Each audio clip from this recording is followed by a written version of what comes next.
नमस्कार। Jovial study YouTube channel पर आप सभी का स्वागत है। आज के इस विशेष वीडियो में मैं आपसे बात करने वाला हूं विश्व तंबाकू निषेध दिवस के बारे में। आज के इस वीडियो में आप दो तरह से चीज़ों को सीखेंगे। एक तो आप सीधे सीधे उन पॉइंट्स को सीखेंगे जो कि आपकी परीक्षा के दृष्टिकोण से उपयोगी होते हैं, और दूसरी तरफ आप एक नई समझ को उत्पन्न करेंगे कि हमारे समाज में जो कुछ होता है या फिर जो हमें दिखाया जाता है या फिर किस तरह से हमारी सरकारें चीज़ों को रोकने का प्रयास करती हैं और वो कितनी वास्तव रूप में सफल होती हैं, इसके बारे में आपको एक नया नज़रिया जानने को मिलेगा। इसलिए आप मेरे साथ इस वीडियो के अंत तक बने रहें। तो सबसे पहले बात करता हूं परीक्षा के दृष्टिकोण से कुछ बातें हैं, इनको आप ध्यान रखिएगा। और हाँ, इस विशेष पीडीएफ को अगर आप प्राप्त करना चाहते हैं तो टेलीग्राम चैनल पर जाएं। टेलीग्राम चैनल की लिंक मैंने आज के इस वीडियो के डिस्क्रिप्शन में दिया है, वहां से टेलीग्राम को ज्वाइन करके इस पीडीएफ को प्राप्त कर सकते हैं। तो आइए शुरू करते हैं। आज 31 मई है और 31 मई विश्व तंबाकू निषेध दिवस के रूप में मनाया जाता है। हम सभी जानते हैं कि हमारे आसपास लोग तंबाकू का बहुत व्यापक स्तर पर प्रयोग करते हैं, और इसकी वजह से क्या होता है कि मानव स्वास्थ्य पर बहुत विपरीत इसके प्रभाव पड़ते हैं। लोगों के बहुत नुकसान भी होते हैं इसको लेकर। तो इसी क्रम में क्या है कि 31 मई को दुनिया भर में हर साल विश्व तंबाकू निषेध दिवस मनाया जाता है। इस दिन का उद्देश्य तंबाकू सेवन के व्यापक प्रसार और नकारात्मक स्वास्थ्य प्रभावों की ओर ध्यान आकर्षित करना है। देखिए, पहली बात तो आप ये ध्यान रखिए कि जब भी कभी भी कोई डे अगर सेलिब्रेट किया जाता है, मनाया जाता है, तो वो खास अधिकतर इसीलिए होता है कि किसी खास सूचना या किसी खास मुद्दे को लेकर लोग अवेयर हों, जागरूक हों। बहुत सारे दिवस हैं, आप कई सारे दिवस के बारे में पढ़ते हैं, तो हर एक दिवस का उद्देश्य होता है कि उसके माध्यम से लोगों में क्या जागरूकता फैलाई जाए। तो ये जो तंबाकू निषेध दिवस है, इसका भी अपना उद्देश्य है कि लोगों को तंबाकू के सेवन से रोका जाए और उसके जो नकारात्मक प्रभाव हैं उसके बारे में लोगों में जानकारी फैलाई जाए, ताकि लोग तंबाकू का प्रयोग न करें।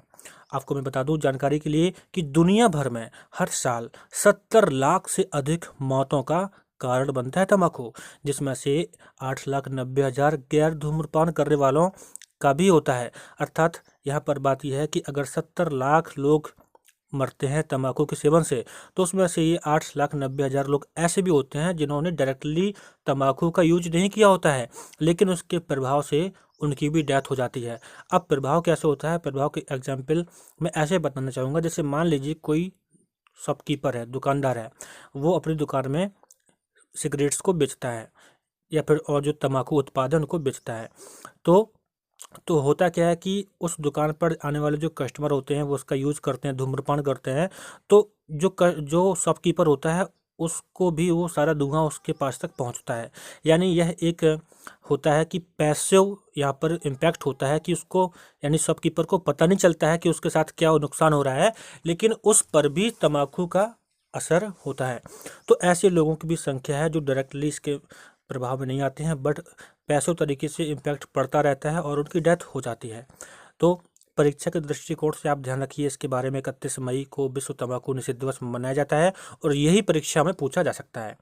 अब यहाँ पर आएगा आपका विश्व स्वास्थ्य संगठन द्वारा इस बार वर्ल्ड नो टबैको डे यानी विश्व तंबाकू निषेध दिवस 2020 की जो थीम है, इस बार थीम रखी गई है युवाओं की इंडस्ट्री के बहकावे से बचाते हुए उन्हें तंबाकू और निकोटीन का उपयोग करने से रोकना है। देखिए, युवाओं को टारगेट किया गया है क्योंकि युवा ही इसमें ज़्यादा संलिप्त होते जा रहे हैं। अब थोड़ा सा यहाँ पर मैं दूसरे पक्ष को लाना चाहूँगा, जिसके बारे में मैंने आपसे शुरू में कहा था। देखिए, WHO क्या कर रहा है, इसके बारे में लोगों को अवेयर कर रहा है कि हमें इस जो तंबाकू है इसको यूज नहीं करना चाहिए, इसके हमारे शरीर पर बुरे प्रभाव पड़ते हैं। लेकिन आप मुझे, ये मेरा सोचना है और निश्चित ही आप भी इस तरीके से सोचते होंगे कि भाई जो चीज़ है, जो चीज़ नुकसान करती है, उस चीज़ को मार्केट से ख़त्म कर दिया जाए, है ना। सोचिए इसके बारे में, आप भी कई बार सोच चुके होंगे। जैसे अगर हम शराब की बात करते हैं, तो जब शराब से नकारात्मक प्रभाव पड़ते हैं तो भाई शराब को मार्केट में बंद कर दो, लेकिन नहीं होती है। इसके बारे में मैं आपसे अंत में और बात करूंगा। तो अब यहाँ पर देखिए कि विश्व स्वास्थ्य संगठन यानी WHO के द्वारा 1987 में इस दिन को प्रभाव में लाया गया था। 31 मई 1988 को WHO 42.19 प्रस्ताव पास हुआ, जिसके बाद यह वर्ल्ड नो टबैको डे के नाम पर हर साल 31 मई को मनाया जाने लगा। तो ये थोड़ा सा एक हिस्टोरिकल पॉइंट है, ऐतिहासिक रूप से तथ्यों को आप याद कर सकते हैं, तो ये आपके परीक्षा के दृष्टिकोण से उपयोगी है। अब थोड़ा सा और आगे देखते हैं कि तंबाकू से होने वाली बीमारियां क्या है। तंबाकू से होने वाली बीमारियां डायरेक्टली और इनडायरेक्टली दोनों तरीके से होती हैं। सीधा सा तंबाकू का एक कोई खास वजह ना भी हो सकता है, लेकिन प्रभाव होते हैं। तो मैं ज़्यादा टाइम यहाँ पर नहीं लूँगा। फेफड़ों के कैंसर जैसी समस्याएं भी होती हैं, इरेक्टाइल डिसफंक्शन होती हैं, खास पुरुषों में होती है, और लिवर कैंसर भी समस्याएं होती हैं। आप PDF में ड्रिल पढ़िएगा। और इसके बाद यहाँ पर मुंह के कैंसर जैसी समस्या होती हैं, डायबिटीज जैसी समस्या होती हैं। और हाँ, भारत को डायबिटीज़ की राजधानी कहा जाता है। आप समझ सकते हैं कि यहाँ पर डायबिटीज़ कितनी भयंकर तरीके से लोगों में होता है। और हृदय रोग की समस्याएं भी होती हैं।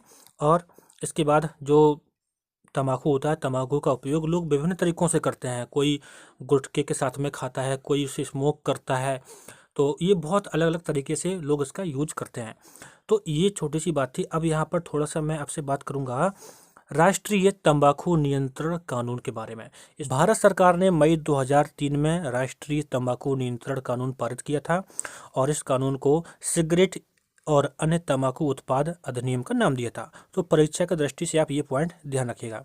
इसके बाद आता है, भारत सरकार ने तंबाकू नियंत्रण कानून के प्रभावी क्रियान्वयन सुनिश्चित करने हेतु वर्ष 2007 में राष्ट्रीय तंबाकू नियंत्रण कानून का भी शुभारंभ किया था। और इसका उद्देश्य था कि लोग जो तंबाकू का जो उपयोग करते हैं उससे जो हानिकारक प्रभाव होते हैं उसके बारे में लोगों को ज़्यादा से ज़्यादा जानकारी देना, ये इसका उद्देश्य था। तो एग्जाम की दृष्टि से आप याद रखिए, और PDF को भी आप जाकर टेलीग्राम पर प्राप्त कीजिए, तो वहाँ से और भी चीज़ें पढ़ पाएंगे। इसके बाद यहाँ पर आता है, तंबाकू नियंत्रण आवश्यक क्यों। तो भाई सीधी सी बात है, तंबाकू से लोगों को स्वास्थ्य पर प्रभाव तो पड़ता ही है, और इसके बाद बहुत सारे आर्थिक स्तर पर भी बहुत लोगों की बहुत हानि होती है। आपने देखा होगा कि आपके अगर गांव में रहते हैं, शहरों में रहते हैं, कहीं भी रहते होंगे, बहुत सारे लोग होते हैं कि वो लोग इतने आदी हो जाते हैं तंबाकू जैसे उत्पादों के कि लगातार इतना ज़्यादा सेवन करते हैं कि उनका आर्थिक स्तर हमेशा बहुत ही ज़्यादा गिरता चला जाता है। अपने बच्चों तक की पढ़ाई नहीं करा पाते इसके चक्कर में। तो तंबाकू सेवन के कारण चिकित्सा खर्च में वृद्धि होती है। ये क्यों? क्योंकि जब लोग तंबाकू का उपयोग करते हैं, जैसे मान लीजिए ये व्यक्ति जब तंबाकू का ज़्यादा उपयोग करता है तो इसके ज़्यादा चांस है कि ये बीमार होगा। अब बीमारी के लिए इसको हॉस्पिटल में जाना पड़ेगा। हॉस्पिटल में खासतौर पर सरकारी हॉस्पिटल में जाएंगे तो वहाँ पर सरकार के लिए एक खर्च बनता है, या प्राइवेट में जाएंगे तो उसके लिए खुद का एक नुकसान होता है। तो नुकसान तो हर तरीके से हैं। तो इस तरह से हज़ारों करोड़ों लोग इसका उपयोग करते हैं तंबाकू का, तो ये लोग बीमार होते हैं। तो सरकार का जो सिस्टम होता है उसमें सरकार को बहुत ज़्यादा खर्च वहन करना पड़ता है, तो ध्यान रखिएगा। इसके बाद क्या है, भारत में तंबाकू प्रयोग की आर्थिक लागत अनुमानतः 1,45,100 करोड़ रुपए प्रति वर्ष है। इसके बाद है, कई देशों द्वारा तंबाकू नियंत्रण को गरीबी समाप्त करने वाली नीतियों के रूप में वर्गीकृत किया गया है। यानी मतलब यह है कि ऐसे देश हैं जिन्होंने तंबाकू को कंट्रोल करके वहाँ पर अपने देश में गरीबी को बढ़ने से रोका है। सीधी सी बात है, जब लोग इसका यूज नहीं करेंगे तो लोग आर्थिक स्तर पर अपने आप में वृद्धि करेंगे, सरकार को भी कम खर्च करना पड़ेगा, तो देश कहीं ना कहीं आगे बढ़ता है। भारत ने तंबाकू नियंत्रण पर WHO फ्रेमवर्क कन्वेंशन की पुष्टि करने के बाद तंबाकू नियंत्रण के संबंध में पर्याप्त प्रगति की अपेक्षा की है। मतलब यह है कि WHO ने जो भी अपना फ्रेमवर्क बनाया है इसके लिए, उस पर जो भारत है उसने काफ़ी प्रगति की है। इसके बाद कुछ और पॉइंट्स आते हैं, ये आपके परीक्षा के हिसाब से भी उपयोगी है। देखिए, आपने देखा होगा कि जो तंबाकू के जो डिब्बे आते हैं, जो पैकेट्स आते हैं, या जो सिगरेट के पैकेट्स आते हैं, तो उस पर आपने इस तरह की इमेज देखी होगी। तो ये इमेज का रेगुलेशन कब से हुआ? सार्वजनिक स्वास्थ्य आवश्यकताओं के संबंध में मई 2016 में सुप्रीम कोर्ट ने निर्देश दिया था कि तंबाकू के पैकेट पर 85% सचित्र चेतावनी का मानदंड का पालन करना होगा।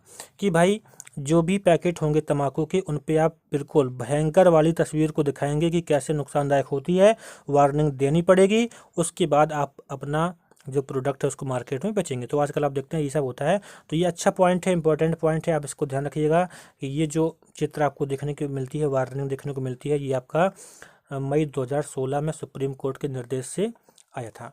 इसके बाद तो ध्यान रखिए, कनाडा के कैंसर सोसाइटी की एक रिपोर्ट बताती है कि भारत तंबाकू उत्पादों पर सर्वाधिक बड़े सचित्र चेतावनी जारी करने वाले देशों में से एक देश है।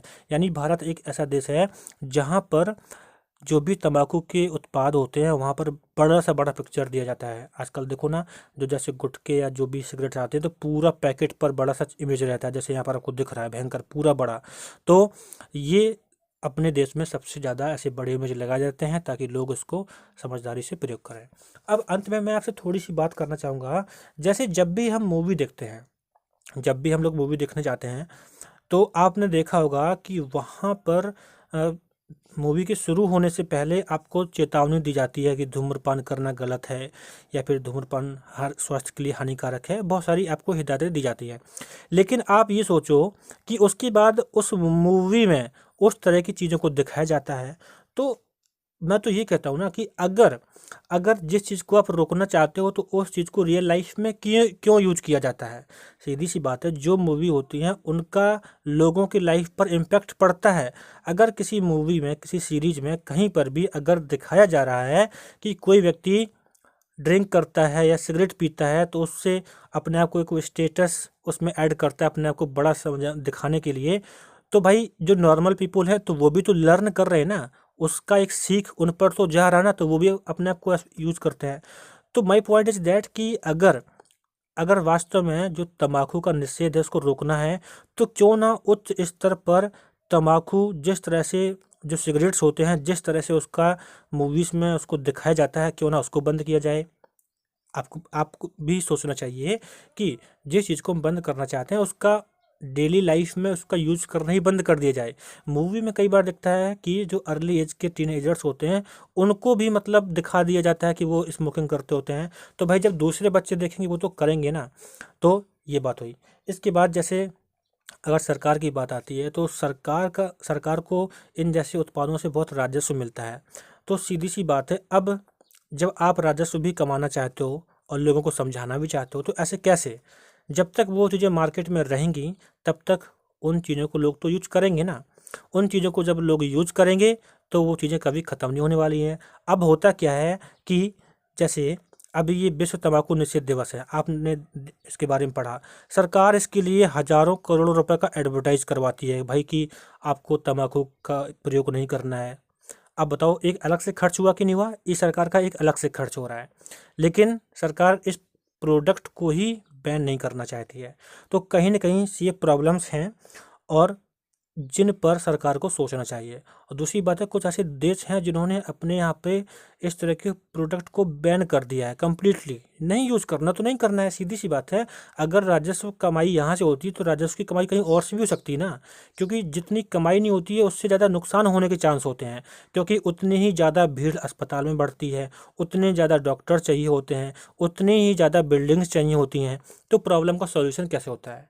तो ऐसे ही मैं आपसे एक और बात करना चाहूँगा कि मैंने देखा है कि सरकार जब, जैसे आज कोविड-19 की बात करें तो मैं देखता हूँ कि लोग 2 रुपए 3 किलो वाले राशन को लेने जाते हैं। मैंने बहुत लोगों को देखा है।